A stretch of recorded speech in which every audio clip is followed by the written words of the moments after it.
هادي له وأشهد أن لا إله إلا الله وحده لا شريك له وأشهد أن محمدًا عبده ورسوله. أما بعد فإن خير الحديث كتاب الله وخير الهدي هدي محمد صلى الله عليه وسلم وشر الأمور محدثاتها وكل محدثة بدعة وكل بدعة ضلالة وكل ضلالة في النار. أعوذ بالله من الشيطان الرجيم. بسم الله الرحمن الرحيم. يا أيها الذين آمنوا اتقوا الله حق تقاته ولا تموتن إلا وأنتم مسلمون. يا أيها الناس اتقوا ربكم الذي خلقكم من نفس واحدة وخلق منها زوجها وبث منهما رجالا كثيرا ونساء واتقوا الله الذي تساءلون به والأرحام إن الله كان عليكم رقيبا. يا أيها الذين آمنوا اتقوا الله وقولوا قولا سديدا يصلح لكم أعمالكم ويغفر لكم ذنوبكم ومن يطع الله ورسوله فقد فاز فوزا عظيما. خطبہ مسنونہ کے بعد تمام قسم کی تعریف و توصیف، کبریائی و بڑائی، حمد و ثنا، جاہ و جلال اس اللہ رب العالمین کے لیے لائق و زیبا ہے جو کہ میرا اور آپ کا رب ہے، جس کی بندگی میری اور آپ کی زندگی کا مقصد ہے، اور اس کی بندگی ہی میں میری اور آپ کی آخرت میں کامیابی اور کامرانی ہے۔ اس کے بعد درود و سلام ہو تمام انبیاء کرام پر، بالخصوص میرے اور آپ کے آخری نبی پیارے حبیب جناب محمد رسول اللہ صلی اللہ علیہ وسلم پر۔ بزرگان دین اور نوجوانان ملت، آج اس جمعے کے موقع پر میں آپ لوگوں کے سامنے جس موضوع کو لے کر حاضر ہوا ہوں وہ ہے انسانی زندگی پر گناہوں کے نقصانات۔ محترم سامعین، اللہ تبارک و تعالی نے ہر انسان کے اندر دو متضاد اوصاف رکھے ہیں۔ ہر انسان کے اندر اللہ تبارک و تعالی نے اچھے اور برے اوصاف رکھے ہیں۔ اگر انسان اچھے اوصاف کو، اچھی عادتوں کو اپناتا ہے تو انسان کی زندگی مثالی زندگی بن جاتی ہے، اور انسان اچھی عادتوں کو اپنا کر وہ آدمی صبر و رضا کا پیکر، شکر گزار بن جاتا ہے۔ اگر بندہ بری عادات کو، بری اوصاف کو اگر اپنی زندگی میں اپناتا ہے تو یہ بری عادتیں، یہ برے اوصاف انسان کو دنیا میں بھی نقصان پہنچائے گے، اور آخرت میں تو اس کا نقصان ہوگا ہی، لیکن اس کے ساتھ میں اس آدمی کی دنیا بھی برباد ہو جائے گی۔ تو آج جمعہ کے موقع پر میں آپ لوگوں کے سامنے گناہوں کے کچھ نقصانات بتلاؤں گا، جس کا میں اور آپ دن اور رات میں مشاہدہ کرتے ہیں، اور ان گناہوں کا ہم مشاہدہ کر رہے ہیں کہ یہ گناہ کس طرح ہماری زندگیوں کو نقصان کر رہے ہیں، تباہ کر رہے ہیں۔ گناہ کا جو سب سے پہلا نقصان ہوتا ہے وہ یہ کہ آدمی جب گناہوں کا عادی ہو جائے، بار بار گناہ کرنے لگے، تو اس آدمی کے دل سے حق اور باطل کی تمیز ختم ہو جاتی ہے۔ اگر آدمی بار بار گناہ کرنے لگے تو آدمی حق و باطل کی پہچان کو کھو بیٹھتا ہے۔ حضرت ابو ہریرہ رضی اللہ تعالیٰ عنہ فرماتے ہیں کہ اللہ کے رسول صلی اللہ علیہ وسلم نے فرمایا کہ جب بندہ گناہ کرتا ہے تو اللہ تبارک و تعالیٰ اس بندے کے دل پر ایک سیاہ دھبا، ایک کالا دھبا بٹھا دیتا ہے۔ بندہ گناہ کرتا ہے تو اس کے دل پر ایک کالا دھبا بیٹھ جاتا ہے۔ اگر بندہ گناہ کرنے کے بعد اللہ تعالیٰ سے معافی مانگتا ہے، اللہ تعالیٰ سے بخشش طلب کرتا ہے تو وہ دھبا مٹا دیا جاتا ہے، وہ سیاہی مٹا دی جاتی ہے۔ لیکن اگر بندہ بار بار گناہ کرنے لگے، مسلسل گناہ کرنے لگے، تکرار کے ساتھ گناہ کرنے لگے، تو اس کا دل کالا ہوتا چلا جاتا ہے اور یہاں تک کہ نوبت یہاں تک پہنچ جاتی ہے کہ اس کا سارا دل کالا ہو جاتا ہے۔ گناہوں کا یہ اثر ہو جاتا ہے کہ اس کا سارا دل کالا ہو جاتا ہے، اور وہ کالا ہونے کی وجہ سے آدمی حق کی پہچان نہیں کر سکتا۔ حق کیا ہے وہ پہچان نہیں سکتا۔ جب آدمی کا دل پوری طرح گناہوں کی وجہ سے کالا ہو جائے گا تو آدمی حق اور باطل میں فرق نہیں کر پائے گا، حق و باطل کی پہچان کھو بیٹھے گا۔ اللہ کے نبی صلی اللہ علیہ وسلم نے حدیث بیان کر کے فرمایا کہ جب آدمی کا دل اس طرح ہو جائے، یعنی پوری طرح کالا ہو جائے، تو اللہ کے رسول نے ایک مثال دے کر فرمایا کالکوز مجقیا لا يعرف معروفا ولا ينکر منکرا، کہ جب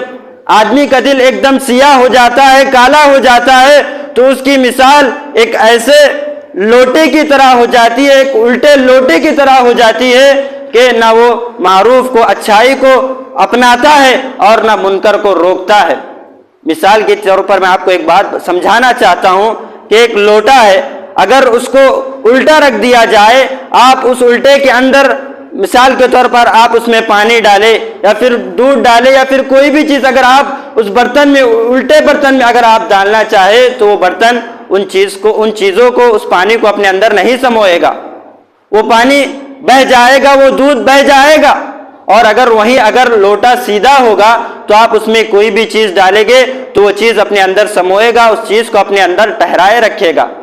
اللہ کے نبی نے مثال دے کر سمجھایا کہ اگر دل ایک دم گناہ کی وجہ سے کالا ہو جائے تو اس دل کی کیفیت اس الٹے لوٹے کی طرح ہو جاتی ہے کہ اگر اس کالے دل میں، اس گناہ کی وجہ سے جو دل کالا ہو چکا ہے، اگر آپ اس دل میں اگر کوئی علم کی بات بٹھانا چاہیں گے، اگر آپ چاہیں گے کہ اس دل میں کوئی علم کی بات بٹھائے تو وہ دل اس علم کی بات کو نہیں اپنائے گا۔ اگر آپ چاہیں گے کہ اس دل میں اگر کوئی بھی مفید بات، اچھی بات اگر آپ اس دل میں بٹھانا چاہیں گے تو وہ دل ان باتوں کو نہیں اپنائے گا۔ اگر آپ اس دل میں کوئی بھی دنیا کی کوئی بھی اچھی چیز اگر آپ بٹھانا چاہیں گے تو وہ دل اس کو نہیں اپنائے گا، قبول نہیں کرے گا۔ تو یہ جو دل کی حالت ہوتی ہے یہ گناہوں کی وجہ سے ہوتی ہے، گناہوں کا نتیجہ ہے، گناہوں کا اثر ہے۔ اللہ تعالیٰ فرماتا ہے وَمَن يَعِشْ عَن ذِكْرِ الرَّحْمَنِ نُقَيِّضْ لَهُ شَيْطَانًا فَهُوَ لَهُ قَرِينٌ، کہ جب بندہ اللہ تبارک و تعالیٰ کے ذکر سے غافل ہو جاتا ہے، اللہ تبارک و تعالیٰ کو یاد کرنا چھوڑ دیتا ہے، تو اللہ تبارک و تعالیٰ اس آدمی کے پیچھے ایک شیطان کو لگا دیتا ہے، اور وہ شیطان اس کا دوست بن جاتا ہے اور اس کا ساتھی بن جاتا ہے۔ وَإِنَّهُمْ لَيَسُدُّونَهُمْ عَنِ السَّبِيلِ، اور یہ شیطان اس آدمی کو اچھائی کے کاموں سے روکتا ہے، نیک کاموں سے اس کو روکتا ہے۔ جب آدمی کا دل پوری طرح سیاہ ہو جائے، گناہوں کی وجہ سے آدمی کا دل پوری طرح کالا ہو جائے، تو آدمی گناہوں کو بھی اچھا سمجھنے لگتا ہے، وہ برائی کر کے بھی اس کو اچھائی سمجھنے لگتا ہے۔ تو گناہ کا ایک نقصان یہ ہوتا ہے کہ دل پوری طرح کالا ہو جاتا ہے اور آدمی حق و باطل کے درمیان فرق کرنا کھو بیٹھتا ہے۔ اور اسی طرح گناہوں کا ایک نقصان یہ ہوتا ہے کہ گناہگار انسان سے اللہ تبارک و تعالیٰ جو کچھ بھی اللہ تعالیٰ نے اسے نعمتیں دی ہے وہ چھین لیتا ہے۔ اللہ تبارک و تعالیٰ نے جو بھی انسانوں کو جو نعمتیں دی ہے، جو انعامات کیے ہیں، اگر بندہ گناہ کرنے لگے، گناہوں کا عادی ہو جائے تو اللہ تبارک و تعالیٰ اس سے ساری نعمتیں چھین لیتا ہے۔ حضرت ثوبان رضی اللہ تعالیٰ عنہ فرماتے ہیں اللہ کے رسول صلی اللہ علیہ وسلم نے فرمایا ان الرجل لیحرم الرزق بالذنب یصیبہ، کہ آدمی اس رزق سے محروم کر دیا جاتا ہے جو کہ اس کے مستقبل میں ملنے والا ہوتا ہے۔ سبب یہ ہوتا ہے کہ آدمی گناہوں کا عادی ہو جاتا ہے، جس کی وجہ سے جو رزق اسے ملنا ہوتا ہے گناہوں کی وجہ سے وہ رزق اس سے چھین لیا جاتا ہے، آدمی اس رزق سے محروم ہو جاتا ہے۔ حضرت آدم علیہ السلام سے جنت سے نکالے جانے کی وجہ کیا تھی؟ حضرت آدم علیہ السلام سے ایک معمولی سی لغزش ہوئی، حضرت آدم علیہ السلام سے ایک چھوٹی سی غلطی ہوئی۔ اللہ تعالیٰ نے حضرت آدم علیہ السلام سے کہا تھا کہ تم اس درخت کے قریب بھی نہ جانا، لیکن حضرت آدم سے غلطی یہ ہوئی کہ وہ اس درخت کے قریب گئے اور اس درخت کا جس کے قریب بھی جانے سے منع کیا تھا اس درخت کا پھل کھا بیٹھے، جس کے نتیجے میں انہیں جنت سے نکالا گیا۔ تو یہاں دیکھیے کہ حضرت آدم علیہ السلام سے غلطی ہوئی، ایک معمولی سی غلطی ہوئی، لیکن ان سے اتنی بڑی نعمت چھینی گئی کہ انہیں جنت سے نکالا گیا۔ کہ میں بتانا یہ چاہ رہا ہوں کہ گناہوں کا جو نقصان ہوتا ہے اس سے اللہ تبارک و تعالیٰ انسانوں کو جو انعام دیتا ہے، جو نعمتیں دیتا ہے، اس سے چھین لیتا ہے۔ بعض اسلاف کے بارے میں آتا ہے، وہ کہا کرتے تھے انی لأری اثر ذنوبی علی اہلی و دابتی، میں اپنے گناہوں کا اثر اس طرح دیکھتا ہوں، میرے گناہوں کا نقصان مجھ پر کچھ اس طرح ظاہر ہوتا ہے کہ میری بیوی مجھ سے نافرمانی کرنے لگتی ہے، میری بیوی میری نافرمان ہو جاتی ہے، اور وہ سواری جس پر میں سوار ہو کر سفر کرتا ہوں وہ سواری میری نافرمانی کرنے لگتی ہے، وہ اونٹ جس پر میں سوار ہوتا ہوں، جس پر میں سواری کرتا ہوں، وہ بدکنے لگتا ہے، میری نافرمانی کرنے لگتا ہے۔ تو اسلاف اکرام اس طرح اپنے گناہوں کا اثر اپنی زندگیوں پر دیکھا کرتے تھے۔ اور میرے بھائیو، اس بات کو یاد رکھنا کہ آدمی جتنی زیادہ بڑی غلطی کرے گا، آدمی جتنا زیادہ بڑا گناہ کرے گا، اللہ تبارک و تعالیٰ اتنی بڑی بڑی نعمتیں اس آدمی سے چھین لے گا۔ قارون کو اللہ تبارک و تعالیٰ نے بہت ساری نعمتوں سے نوازا تھا، قارون کو اللہ تبارک و تعالیٰ نے بہت سارا خزانہ عطا کیا تھا، لیکن جب قارون اللہ تبارک و تعالیٰ کی نافرمانی پر اتر آیا، جب اللہ تعالیٰ نے اس کو اتنی ساری نعمتیں دی تھی، وہ اللہ تبارک و تعالیٰ کا شکر ادا کرنے کے بجائے جب وہ ناشکری پر اتر آیا تو اللہ تبارک و تعالیٰ نے اسے اور اس کے خزانوں سمیت اس کو زمین میں دھسا دیا۔ اللہ نے کہا فَخَسَفْنَا بِهِ وَبِدَارِهِ الْأَرْضِ، کہ ہم نے اسے اور اس کے خزانوں سمیت اسے زمین میں دھسا دیا۔ اسی طرح قوم سبا کو اللہ تبارک و تعالیٰ نے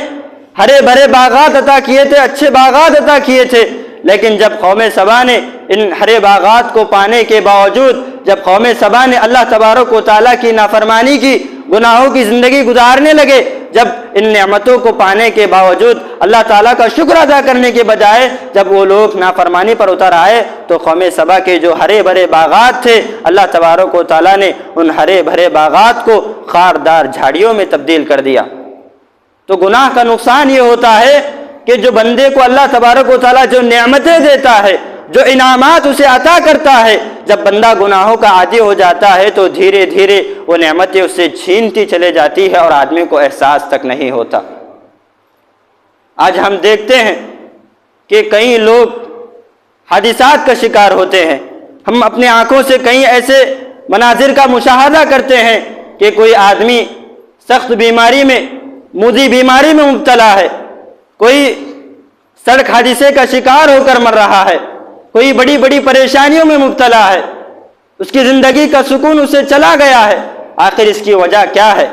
اس کی وجہ یہی ہے کہ آدمی گناہوں کا عادی ہو چکا ہے، جس کی وجہ سے یہ سارے مصائب و مشکلات اس کی زندگی پر آ رہے ہیں، اور اس قدر پریشان کن مسائل کا وہ شکار ہو رہا ہے۔ اس کا نتیجہ یہی ہے کہ وہ گناہوں کا عادی ہو چکا ہے۔ اسی طرح گناہوں کا ایک نقصان یہ ہوتا ہے کہ بڑی بڑی بیماریاں معاشرے میں پھیلنے لگتی ہے، ایسی بیماریاں معاشرے میں پنپنے لگتی ہے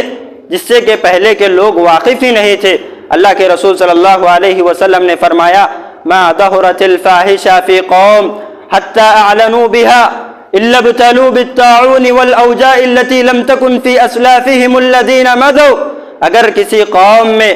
برائی سر عام ہونے لگے، اگر کوئی قوم، اگر کوئی معاشرہ، کوئی سوسائٹی اگر گناہوں کو سر عام کرنے لگے، بے دڑل کسی سے ڈرے بغیر، ظاہری طور پر چھپے بغیر اگر کسی قوم میں گناہ عام ہو جائے تو اس قوم میں ایسی بیماریاں، طاعون، کینسر جیسی بیماریاں آنے لگتی ہیں، اور ایسی بیماریاں آتی ہیں جس سے کہ پہلے کے لوگ واقف ہی نہیں تھے۔ ایسی بیماریاں جس سے کہ ہمارے اسلاف، ہمارے پرانے لوگ ان بیماریوں سے واقف ہی نہیں تھے۔ آپ دیکھیے، میں اور آپ آج کے دور میں دیکھیے کتنی ایسی بیماریاں ہیں، جیسے کہ کچھ سالوں پہلے ایک بیماری آئی تھی جس نے سارے دنیا کو پریشان کر کے رکھا تھا، کرونا جیسی بیماری، یہ جس سے ہمارے اسلاف واقف ہی نہیں تھے۔ یہ ایسی بیماری کیوں آئی؟ اس کی آنے کی وجہ ہمارے گناہ تھے، کیونکہ پیارے نبی نے فرمایا کہ اگر کسی قوم میں برائیاں ایک دم سر عام ہونے لگے تو اللہ تبارک و تعالیٰ اس قوم پر ایسی بیماریاں اتارے گا کہ جس سے کہ پہلے لوگ واقف ہی نہیں تھے۔ تو آج ہم دیکھتے ہیں کہ کتنی ایسی بیماریاں ہیں جس سے آج ہمارے بہت سے افراد جن بیماریوں کا شکار ہے، جیسے کینسر ہے، طاعون ہے، اس طرح کی بے شمار بیماریاں ہیں، شوگر وغیرہ، یہ ساری انسانوں کے گناہوں کا نتیجہ ہے۔ اسی طرح گناہوں کا ایک نقصان یہ ہوتا ہے کہ گنہگار انسان سے ساری دنیا کے افراد نفرت کرنے لگتے ہیں۔ اللہ کے رسول صلی اللہ علیہ وسلم فرماتے ہیں کہ جب اللہ تبارک و تعالیٰ کسی بندے سے محبت کرنے لگتا ہے تو اللہ تعالیٰ حضرت جبریل کو بلا کر کہتا ہے، اے جبریل، میں فلاں بندے سے محبت کرتا ہوں، تم بھی اس بندے سے محبت کرو۔ تو حضرت جبریل اس بندے سے محبت کرنے لگتے ہیں، اور حضرت جبریل سارے آسمان میں فرشتوں کے سامنے یہ اعلان کرتے ہیں، یہ منادی لگاتے ہیں کہ اللہ تبارک و تعالیٰ فلاں بندے سے محبت کرتا ہے، لہٰذا تم بھی اس بندے سے محبت کرو۔ تو سارے آسمان والوں کے دلوں میں اس بندے کی محبت ڈال دی جاتی ہے۔ اور وہیں اگر اللہ تبارک و تعالیٰ کسی بندے سے نفرت کرنے لگتا ہے تو اللہ تبارک و تعالیٰ حضرت جبریل کو بلا کر کہتا ہے، اے جبریل، میں فلاں بندے سے نفرت کرتا ہوں، لہٰذا تم بھی اس بندے سے نفرت کرو۔ تو حضرت جبریل اس بندے سے نفرت کرنے لگتے ہیں اور آسمان میں منادی لگاتے ہیں، اعلان کرتے ہیں کہ اللہ تبارک و تعالیٰ فلاں بندے سے نفرت کرتا ہے، لہٰذا تم بھی اس بندے سے نفرت کرو۔ تو سارے آسمان والوں کے دلوں میں اس بندے کی نفرت ڈال دی جاتی ہے، اور دنیا والے کے دلوں میں بھی اس بندے سے نفرت ڈال دی جاتی ہے جس بندے سے اللہ تبارک و تعالیٰ نفرت کرنے لگتا ہے۔ تو گناہ کا ایک نقصان یہ ہوتا ہے کہ ہم دنیا والوں کی نظر میں کم ہو جاتے ہیں، لوگ ہمیں حقیر سمجھنے لگتے ہیں، لوگ ہم سے نفرت کرنے لگتے ہیں، لوگوں کی نفرت کا ہم شکار ہو جاتے ہیں۔ گناہوں کا ایک نقصان یہ ہوتا ہے کہ یہ گناہ عذاب الہی کو دعوت دیتے ہیں۔ انسانوں کے گناہ اللہ تبارک و تعالیٰ کے عذاب کو دعوت دیتے ہیں۔ اللہ تبارک و تعالیٰ نے کہا، وَإِذَا أَرَدْنَا أَن نُّهْلِكَ قَرْيَةً أَمَرْنَا مُتْرَفِيهَا فَفَسَقُوا فِيهَا فَحَقَّ عَلَيْهَا الْقَوْلُ فَدَمَّرْنَاهَا تَدْمِيرًا۔ جب ہم کسی قوم کو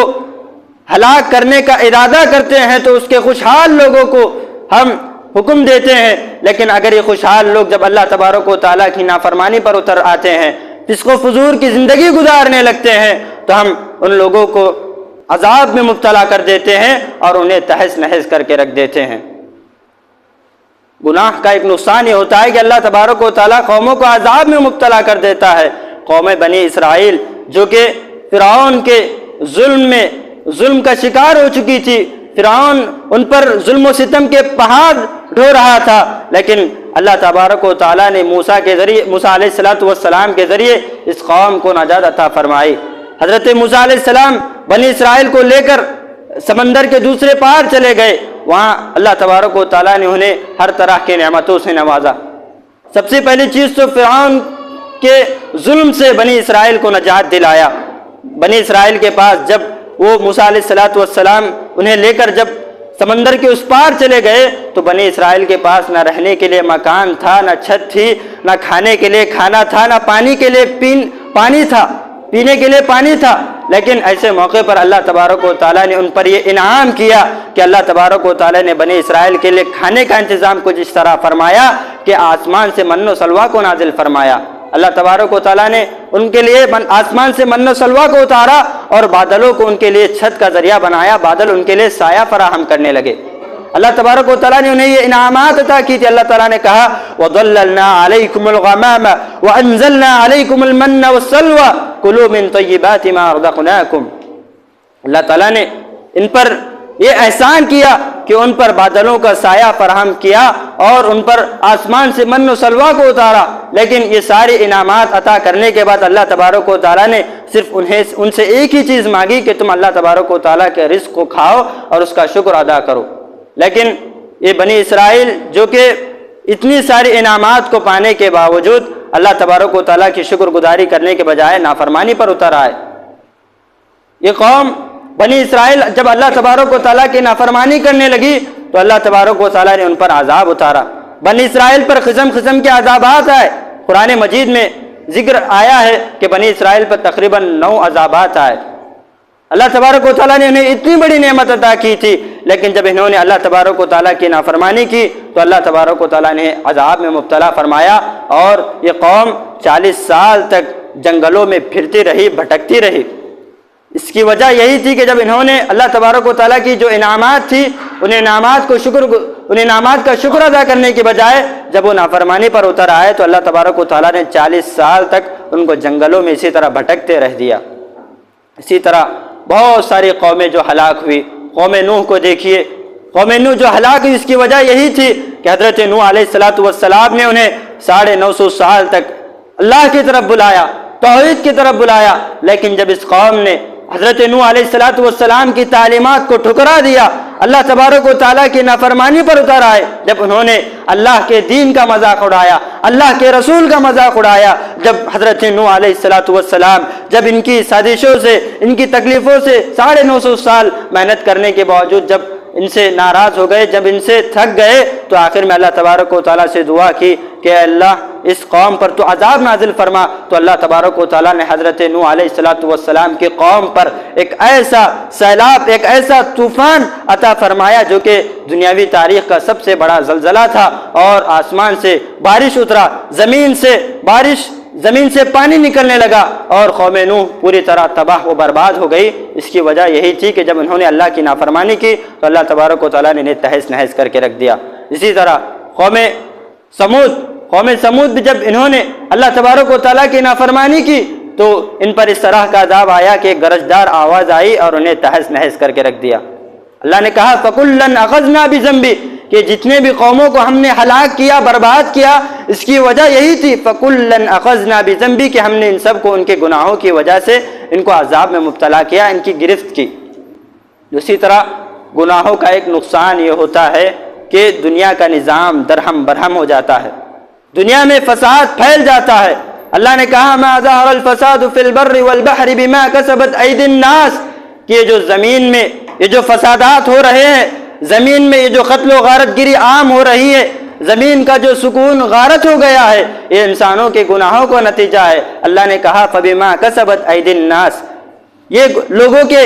کرتوتوں کا نتیجہ ہے، یہ لوگوں کے کالے کرتوتوں کا نتیجہ ہے۔ یہ جو زمین میں فساد ہو رہا ہے، یہ جو زمین میں قتل و غارت گری ہو رہی ہے، یہ جو زمین کا سکون اطمینان ختم ہو گیا ہے، یہ لوگوں کے گناہوں کا نتیجہ ہے۔ تو گناہ کا ایک نقصان یہ ہوتا ہے کہ دنیا کا نظام درہم برہم ہو جاتا ہے، اور اسی طرح گناہ کا جو سب سے بڑا نقصان ہوتا ہے وہ یہ کہ آدمی کی آخرت تباہ و برباد ہو جاتی ہے۔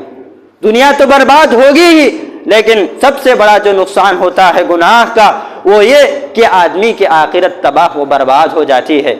اللہ کے رسول صلی اللہ علیہ وسلم نے حضرت عائشہ رضی اللہ تعالی عنہا کو نصیحت کرتے ہوئے فرمایا یا عائشہ لا تحقرن من المعروف، اے عائشہ تم کسی بھی کام کو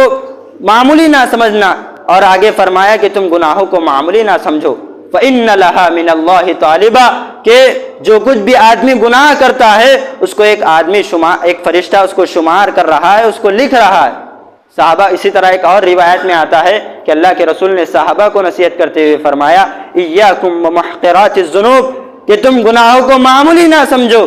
فَإِنَّهُنَّ يَجْتَمِعْنَ عَلَى الرَّجُلِ حَتَّى يَهْلِكَنَّهُ، کہ جو چھوٹے چھوٹے گناہ اگر ایک آدمی پر جمع ہو جائے تو یہ گناہ آدمی کو ہلاک کر دیں گے، برباد کر دیں گے۔ پیارے نبی صلی اللہ علیہ وسلم کی وفات کے بعد لوگوں میں جو اللہ تبارک و تعالیٰ کا ڈر تھا، اللہ تبارک و تعالیٰ کا جو خوف تھا، اس میں ذرا سی کمی آ گئی۔ جس گناہ کو لوگ اللہ کے نبی کے دور میں بہت بڑا سمجھتے تھے، پیارے نبی کی وفات کے بعد ان گناہوں کا کھلے عام ارتکاب ہونے لگا۔ تو ایک صحابی رسول نے لوگوں سے مخاطب کر کے فرمایا انکم لتعملون اعمالا ہی ادق من الشعر وانا لنعدها فی عہد النبی صلی اللہ علیہ وسلم من الکبائر۔ صحابی نے لوگوں کو نصیحت کرتے ہوئے فرمایا کہ تم گناہ کرتے ہو اور ان کو اپنے بال سے بھی زیادہ باریک سمجھتے ہو، یعنی معمولی سمجھتے ہو، اور ہم نے عہد نبوی میں پیارے نبی صلی اللہ علیہ وسلم کے زمانے میں ان کو بڑے بڑے گناہ شمار کرتے تھے۔ اگر وہ صحابی اگر آج ہمارے دور میں ہوتے اور ہمارے لوگوں کے گناہوں کو دیکھتے تو نہ جانے وہ اور کیا کہتے، جبکہ اللہ کے نبی نے کہا تھا کہ خیر القرون قرنی ثم الذین یلونہم ثم الذین یلونہم، کہ سب سے بہتر زمانہ میرے صحابہ کا ہوگا اور اس کے بعد تابعین کا ہوگا۔ تو یہ تو جو زمانہ تھا جس کے بارے میں صحابی نے کہا وہ تو اللہ کے نبی سے قریب کا زمانہ تھا، جب اگر وہ صحابی ہمارے لوگوں کے گناہ کو دیکھتے تو نہ جانے کیا کہتے۔ تو میرے بھائیوں، حضرت ابن عباس رضی اللہ تعالیٰ عنہ نے فرمایا، انہوں نے گناہوں کے 5 نقصانات بتائے۔ سب سے پہلا نقصان ان للسیئۃ السواد فی الوجہ، گناہ کا ایک نقصان یہ ہوتا ہے کہ چہرے پر سیاہی چھا جاتی ہے۔ سیاہی چھا جانے کا مطلب یہ ہے کہ آدمی کا چہرہ کالا نہیں ہوتا، بلکہ آدمی کے چہرے پر جو رونق ہونی چاہیے، آدمی کے رونق پر جو تازگی ہونی چاہیے، گناہ کا نقصان یہ ہوتا ہے کہ ایک مومن کے چہرے پر جو نور ہونا چاہیے گناہوں کی وجہ سے آدمی کے چہرے سے وہ رونق، وہ تازگی، وہ نور اس آدمی سے چلا جاتا ہے گناہوں کی وجہ سے۔ اور اسی طرح آگے حضرت ابن عباس رضی اللہ تعالیٰ عنہ نے فرمایا کہ گناہ کا نقصان یہ ہوتا ہے کہ آدمی کا رزق تنگ کر دیا جاتا ہے اور لوگوں کے دلوں میں اس آدمی کے لیے بغض ڈال دیا جاتا ہے، نفرت ڈال دی جاتی ہے۔ تو میرے بھائیوں، ہم جو کچھ بھی اعمال کر رہے ہیں وہ سارے اعمال نوٹ کیے جا رہے ہیں، لکھے جا رہے ہیں۔ ہمیں اللہ تبارک و تعالیٰ سے ڈرنا چاہیے، اللہ تبارک و تعالیٰ سے ڈر کر زندگی گزارنا چاہیے۔ ہم جو کچھ بھی اعمال کر رہے ہیں انہیں شمار کیا جا رہا ہے۔ کل قیامت کے روز ہمارے اعمال کے مطابق ہمارا فیصلہ کیا جائے گا۔ جو کچھ بھی ہم اس دنیا میں کر رہے ہیں ان ساری چیزوں کو ہم اپنے آنکھوں کے سامنے دیکھ لیں گے۔ کل کافر جب اپنے نامہ اعمال کو دیکھیں گے تو بڑے ہی افسوس کے ساتھ کہے گے، یا ویلتنا ما لهذا الكتاب لا يغادر صغیرۃ ولا کبیرۃ الا احصاها۔ کل یہ فاجر لوگ، یہ کافر لوگ جب اپنے گناہوں کو کل قیامت کے روز دیکھیں گے، جب اپنے نامہ اعمال کو دیکھیں گے تو بڑے ہی افسوس کے ساتھ افسوس کرتے ہوئے کہے گے، یا ویلتنا، ہائے ہماری بربادی، ما لهذا الکتاب، ایک ایسی کتاب ہے جس نے ہماری ہر چھوٹی بڑی غلطی کو لکھے رکھا ہے، شمار کر رکھا ہے۔ تو میرے بھائیو، جو کچھ بھی ہم کر رہے ہیں یہ لکھا جا رہا ہے، اس لیے مجھے اور آپ کو اللہ تبارک و تعالیٰ سے ڈر کر زندگی گزارنا چاہیے۔ آج ہر کوئی پریشان ہے، پریشانی میں مبتلا ہے، ہر آدمی چاہتا ہے کہ اس پریشانی سے نجات اسے ملے، اس پریشانی سے اس کو چھٹکارا ملے، لیکن جو پریشانی ہے اس پریشانی کا جو اس کو دور کرنے کے لیے جو اسباب اپنانا چاہیے وہ اسباب کو اپنانے کے بجائے وہ کچھ اور سمجھنے لگتا ہے کہ جو اس پر پریشانی ہے اس کی اصل وجہ اس کے گناہ ہے، لیکن وہ کچھ اور اس کے اسباب تلاش کرنے میں لگا رہتا ہے۔ اگر ہم چاہتے ہیں کہ ہم اپنی زندگیوں میں سکون اور اطمینان چاہتے ہیں، اگر ہم اپنی زندگیوں کو سکون بھری، اطمینان بھری زندگی بنانا چاہتے ہیں تو ہم اپنے آپ کو گناہوں سے بچانا ہوگا اور اللہ تبارک و تعالیٰ کی بندگی کرتے ہوئے، اللہ تبارک و تعالیٰ کی اطاعت کرتے ہوئے زندگی گزارنا چاہیے، اور اسی وقت ہماری زندگیوں میں اطمینان آئے گا۔ ہم